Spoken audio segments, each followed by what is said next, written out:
The cold wind whipped through Michigan Avenue, carrying the first flakes of winter that drifted down, covering the crowded sidewalk with a thin layer of white. Amidst the sea of people bundled up in thick coats, walking briskly to their destinations, no one spared a glance at the small, shivering figure huddled in the corner of the street. She did not beg, she did not look up. In front of her lay a piece of worn cardboard, the words scrawled in unsteady handwriting. "Veteran in need. Please help." The crowd continued to flow past as if she did not exist. But then, a pair of polished black leather shoes suddenly stopped before her. Donald Trump stood there saying nothing, simply looking down at the woman curled up against the cold. For a brief moment, in the heart of this extravagant city, an eerie silence fell. What happened next would make everyone who witnessed it stop in their tracks. It was a freezing November afternoon in Chicago. Donald Trump had just wrapped up an important meeting. His schedule remained packed with obligations. Yet instead of getting into his car, he chose to walk a few blocks, taking in the city's rhythm. The bitter wind lashed against his face, but Trump kept moving with his usual composed demeanor. He paid little attention to the hurried crowd around him, until his gaze caught something unusual in a shadowed corner near Millennium Park. A woman sat curled up beneath the awning of an old building, her thin coat doing little to shield her from the brutal cold. Her face bore deep lines, etched by time and hardship, but it wasn't the frailty of her appearance that made Trump stop. It was her eyes. Those eyes still had fire in them. In front of her lay a crumpled piece of cardboard. "Veteran in need. Please help." People walked past, pretending not to see. Everyone had places to be, responsibilities to tend to. But to Trump, this was not just another fleeting moment. He stepped forward. The woman seemed to sense his presence. Slowly, she lifted her head, locking eyes with Trump. A flicker of hesitation crossed her face, not out of fear, but out of disbelief. Trump did not look at her with pity, nor with the detached indifference she had grown accustomed to. He saw her as a person, a soldier, someone who had once stood on the front lines to protect this very country. His voice was deep, steady. "What's your name?" A brief silence. Then her voice, hoarse from the cold, barely above a whisper. "Teresa. Teresa Hensley." Trump gave a slight nod, his gaze unwavering. "You served in the military?" Teresa drew in a slow breath, as if simply acknowledging it forced her to relive everything. Finally, she nodded. "Yes, sir. 12 years." Another gust of wind howled through the streets, but this time, it seemed like no one could feel the cold anymore. Trump studied her for a long moment before he spoke again. His next words weren't just for Teresa. They were for everyone within earshot. "How is it that someone who served this country now has to sit here, on the freezing streets?" Teresa lowered her head, her voice hoarse, as if every word she spoke drained what little strength she had left. "I was injured during a mission, a piece of shrapnel. It took away most of my ability to work. When I was discharged, I thought I would have another chance, but no one would hire me. Then my savings ran out. I lost my home, I lost everything. I tried, I really tried, but life didn't turn out the way I thought it would." She didn't cry. It seemed as if her tears had dried up long ago. But in her voice, there was something far heavier than sorrow. There was deep, unshakable pain, an overwhelming sense of helplessness that no one could see if they simply walked past her on the street. Trump stood still, his expression darkening. He had met countless people in his life, had witnessed stories of triumph and failure, but before him now was not someone who had given up, not someone who was lazy or careless. She was a woman who had once served her country, who had once stood with honor, who had once led a life of dignity, only to be discarded by the very world she had fought to protect. A surge of anger welled up inside him. He couldn't just turn away. He couldn't do what so many others had done, glance at her, walk past, and never look back. Without another word, he pulled out his phone and dialed.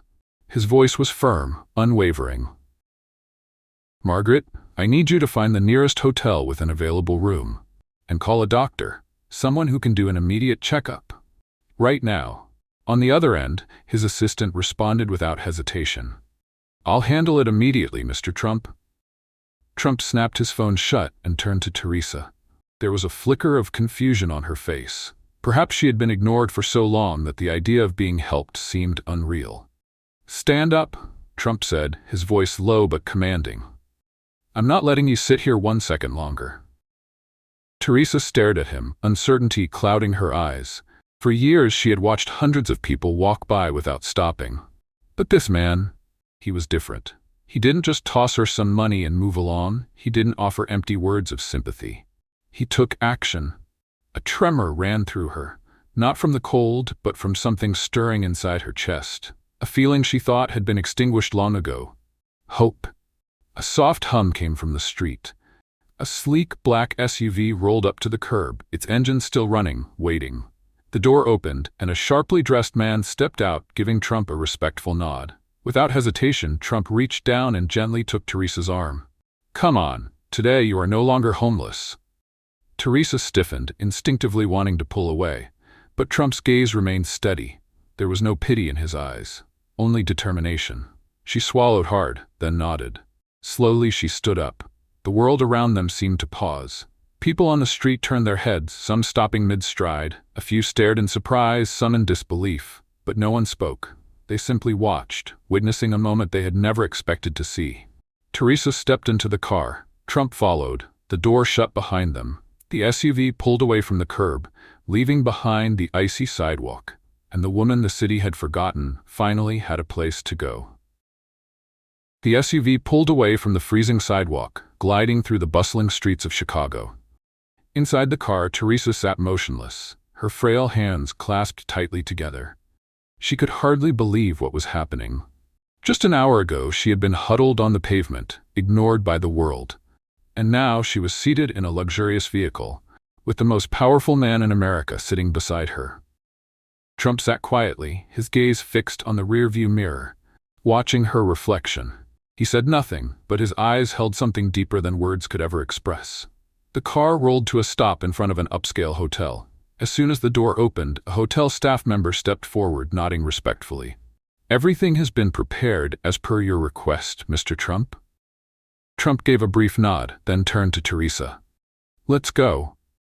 She hesitated, her body slightly trembling, not from the cold, but from uncertainty. She wasn't used to places like this. But Trump didn't give her time to second-guess. Inside the hotel, the staff had already arranged a warm and comfortable suite on the top floor.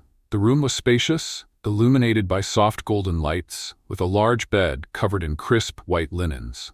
The biting cold of the streets no longer threatened her. No more shivering, no more restless nights on hard concrete. But what truly shocked Teresa wasn't the room. It was the person waiting inside. A middle-aged doctor in a crisp white coat stepped forward, offering a gentle smile. "Miss Hensley, I'll be conducting a medical checkup for you right away." Teresa recoiled slightly. "A doctor? But I can't." Trump raised a hand, stopping her protest before she could finish.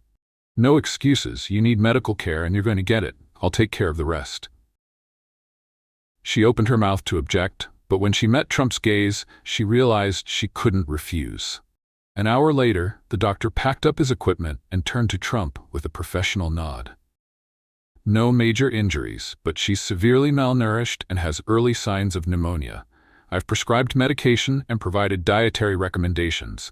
With proper care, she'll recover soon." Trump nodded, satisfied. But he wasn't done yet. While Teresa was being examined, he had made another phone call.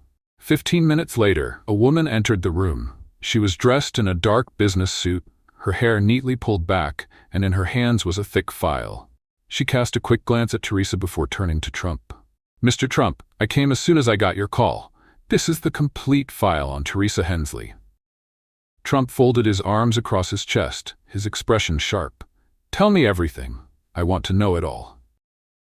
The woman flipped through the documents, scanning each page intently. Then she stopped, her brow furrowing slightly. "Teresa Hensley, awarded the Medal of Honor for saving her fellow soldiers in a brutal battle." Silence filled the room. Trump turned to Teresa, his gaze unreadable. "You risked everything for your country, but no one has stood up for you." Teresa froze. Her lips parted as if to speak, but the words wouldn't come. Memories flooded her mind, the deafening sound of gunfire, the chaos of battle, the lifeless faces of the comrades she couldn't save. And then, her own body hurling forward, defying death itself to pull a wounded soldier from the jaws of the enemy. She had once mattered. She had once been a warrior, but now she was just another forgotten soul wandering the streets, invisible to the world. Her hands trembled. The tears welled up before she could stop them, spilling over, streaking down her weathered cheeks. No one had remembered her. No one had cared. But today someone had. She broke down, not from pain, but because for the first time in years, she no longer felt invisible. The first rays of morning sunlight streamed through the hotel windows, casting a golden glow across the warm and quiet room. Teresa opened her eyes, a strange feeling washing over her. For the first time in years, she wasn't waking up on a cold, unforgiving sidewalk.